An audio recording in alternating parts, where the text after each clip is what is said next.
5 étapes pour former un nouveau distributeur. Dans le marketing de réseau, la plupart des gens passent la majorité de leur temps et leurs efforts à recruter de nouvelles personnes, puis ensuite ils gâchent tous ces efforts en laissant le nouveau distributeur livré à lui-même, incapable de savoir comment faire ni dans quelle direction aller. Les professionnels du marketing de réseau, eux, ne font pas comme ça. Ils déterminent de bonnes attentes, ils aident leur nouveau distributeur à obtenir rapidement des résultats et ils assistent leur nouveau distributeur jusqu'à qu'ils puissent prendre le relais et faire la même chose pour les siens. Je vais donc t'expliquer comment mettre en place une session de démarrage en 5 étapes avec un nouveau distributeur. Donc, si toi aussi tu veux avoir les mêmes résultats que les professionnels du marketing de réseau, voilà révélé pour toi les 5 étapes de la session de démarrage.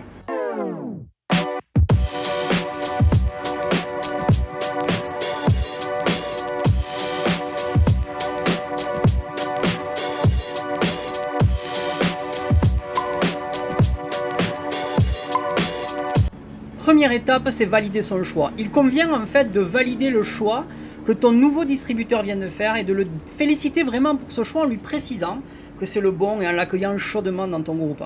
Bravo Alex pour ton choix et ta décision, car c'est un excellent choix et à partir d'aujourd'hui les choses vont être différentes pour toi et ta famille. Cette étape en fait doit rester très courte, pas plus de 5 minutes, et a pour objectif de le rassurer sur cette option qu'il vient de valider. S'il avait encore des rats dans la tête, eh bien c'est le moment de s'en débarrasser. Deuxième étape, fixe les bonnes attentes. Beaucoup de personnes se lancent dans cette activité avec de mauvaises attentes. Et ça ne pardonne pas. Que les attentes soient réalistes ou pas, le fait que ce à quoi les gens s'attendent ne se réalise pas fait qu'ils abandonnent très vite. C'est pourquoi il est urgent et indispensable de tout mettre sur la table avant de commencer. Alors voici les 3 choses que je disais donc à mes nouveaux distributeurs. On commence par la première. Si tu réussis dans ce business, ça sera à cause de toi et pas à cause de moi. C'est toi qui vas faire en sorte que ça arrive. Et également, si tu échoues dans ce business, ça sera à cause de toi et pas à cause de moi. La réussite et l'échec dans cette activité dépendent uniquement de toi.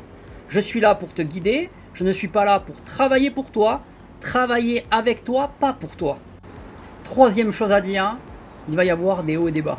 Quand tu débuteras ce business, il y aura des hauts et des bas. Quand tu seras en bas, quand tu seras découragé, quand tu ne viendras plus au meeting, quand tu ne te connecteras plus aux appels, quand tu t'évaporeras, comment veux-tu que je gère ça? Parce que ça va arriver. Cela arrive à tout le monde. Alors comment veux-tu que je gère?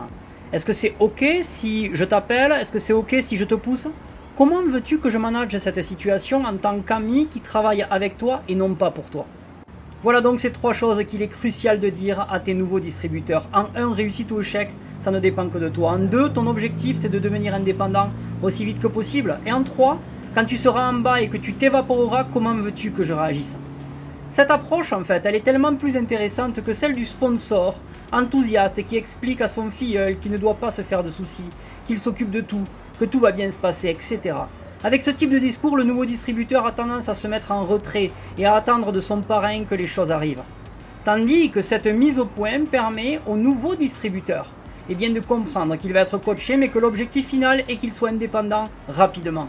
Il est donc important de lui rappeler que même s'il n'est pas seul en affaires, il est avant tout en affaires pour lui seul. Troisième étape, la checklist. Il convient d'avoir une checklist des différentes choses que ton nouveau distributeur doit faire pour avoir toutes les chances de réussir. Chaque compagnie a son propre guide de démarrage rapide ou même malin, mais voici ce que tu y trouveras bien sûr essentiellement. En 1, s'assurer que ton nouveau distributeur va commander les produits ou les services les plus appropriés pour son cas et selon ta compagnie. Ensuite, tu vas vérifier s'il a besoin d'une commande automatique mensuelle pour être qualifié. Mais également, cherche à lui faire tester les produits ou les services avec lesquels il aura les meilleurs résultats, afin qu'il développe un attachement émotionnel aux produits qu'il partage. Pareillement, si ta société dispose d'échantillons, vérifie bien que ton nouveau distributeur a tout ce qu'il lui faut pour commencer du bon pied. En numéro 2, tu dois t'assurer que ton nouveau distributeur dispose des bons outils. Tu sais à présent quel point vraiment il est important d'avoir recours à des outils pour présenter ton activité et développer un grand réseau. Donc, il faut bien sûr que tu passes en revue avec lui les différents outils dont il dispose et tu vas lui expliquer dans quel ordre ils vont être utilisés tout au long du processus de parrainage.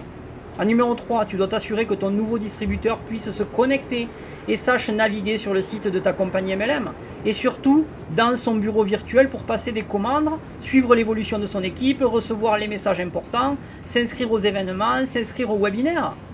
Mais surtout, souviens-toi que ton objectif, c'est de le rendre indépendant le plus rapidement possible. En numéro 4, tu dois t'assurer que ton nouveau distributeur a une compréhension basique de ton plan de rémunération. Il faut qu'il comprenne au moins comment accéder aux premiers échelons et ce qui se passera alors sur le plan financier. Ensuite, en 5, tu dois t'assurer que ton nouveau distributeur comprenne comment il doit inviter ses prospects à prendre connaissance de sa nouvelle activité. L'idéal en fait, c'est de lui faire un petit topo sur la différence entre prospecter et recruter, surtout entre toi et moi. Un nouveau distributeur qui démarre dans ton équipe doit absolument découvrir le Netflix du MLM. Et en plus, tu as un système d'affiliation sur le Netflix MLM et ça c'est plutôt bien de monétiser sa duplication.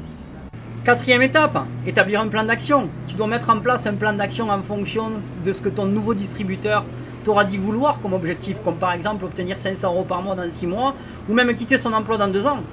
Tu dois lui montrer vraiment le plan de rémunération et les différents échelons qu'il devra atteindre et surtout quand il devra atteindre chaque échelon pour qu'il arrive à ses résultats. Et surtout encourage-le à faire cela très vite car il est important qu'il commence à voir des résultats concrets dans les 30 premiers jours de son lancement. Et 5e étape, arrêter la prochaine mission. Enfin, termine par des devoirs à faire. N'oublie pas que ton nouveau distributeur ne sait pas trop par où aller.